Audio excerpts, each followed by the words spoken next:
রাত তখন গভীর। চাঁদের আলোয় গ্রামটা নিস্তব্ধ, সবাই ঘুমে মগ্ন, কিন্তু আয়েশার সৎ মা জেগে আছে। তার চোখে এক ভয়ঙ্কর ঝিলিক। সে আয়েশার ঘরের দরজার কাছে এসে দাঁড়ায়, ফিসফিসিয়ে বলে, তুই যতদিন বাঁচবি আমার মেয়ে ততদিন ছায়ায় ঢাকা থাকবে না। এখন সময় এসেছে তোর শেষ করার। সৎ মা এবার গ্রামের এক বৃদ্ধ ডাইনির কাছে যায়। ডাইনিটি কালো পোশাকে মোড়ানো, তার হাতে এক অদ্ভুত লাল পাথর।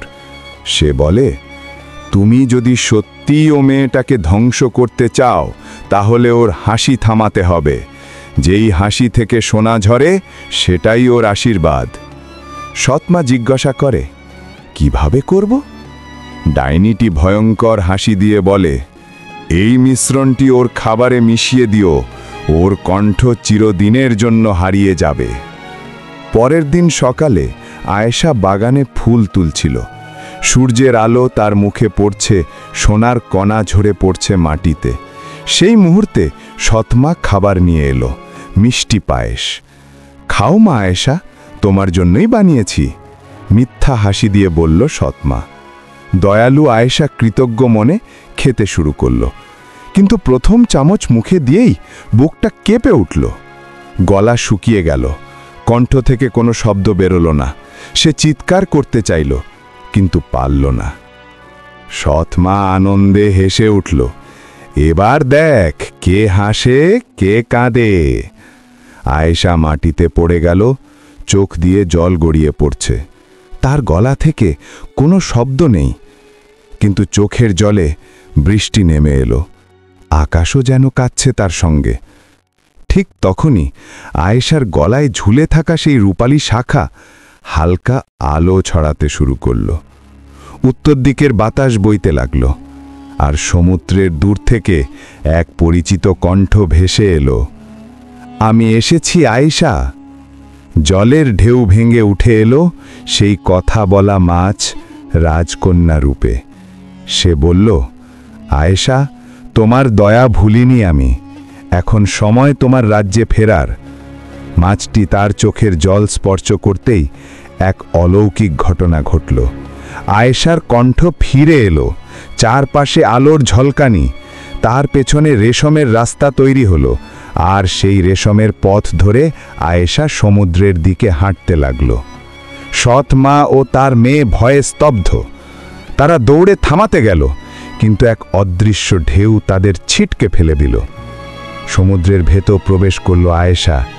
সেখানে রূপকথার মতো এক রাজ্য, যেখানে জলের ফুল ফুটে আছে, মাছেরা গান গাইছে, মুক্তোর প্রাসাদ ঝলমল করছে।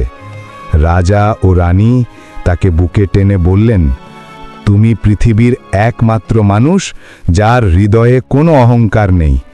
এই রাজ্য এখন তোমার।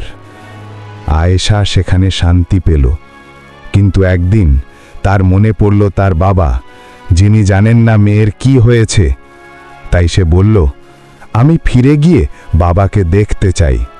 রাজকন্যা মাছ বলল, যাও, কিন্তু মনে রেখো, যদি কেউ তোমার সোনার অশ্রু বা হাসির লোভ করে, তারা নিজেদের ধ্বংস ডেকে আনবে।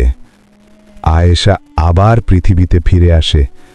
বাবা তাকে দেখে আনন্দে কেঁদে ফেলেন। মা, তুই কোথায় ছিলি? আয়েশা হেসে বাবাকে জড়িয়ে ধরে, কিন্তু ঠিক তখনই সৎ মা ও তার মেয়ে লোভে পাগল হয়ে যায়। তারা ভাবে, যদি আমরাও হাসি তাহলে সোনা ঝরবে। তারা একে অপরকে কষ্ট দিতে শুরু করে, জোর করে হাসতে চেষ্টা করে, কিন্তু মুখ থেকে বেরিয়ে আসে না সোনা, বরং আগুনের ফুলকি। চিৎকারে ঘর কাঁপে, আর মুহূর্তেই তারা নিজেরাই ছাই হয়ে যায়। আয়েশা মাটিতে বসে চোখ বন্ধ করে আল্লাহর নাম নেয়।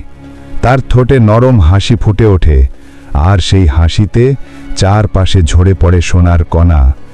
আকাশে আলো ঝলমল করে ওঠে। যে হৃদয়ে দয়া থাকে, আল্লাহ তার জন্য এমন দরজা খুলে দেন যেখানে কষ্ট আশীর্বাদ হয়ে আসে। এরকম ইসলামিক ভিডিও আরো পেতে চ্যানেলটিকে এখনই সাবস্ক্রাইব করুন।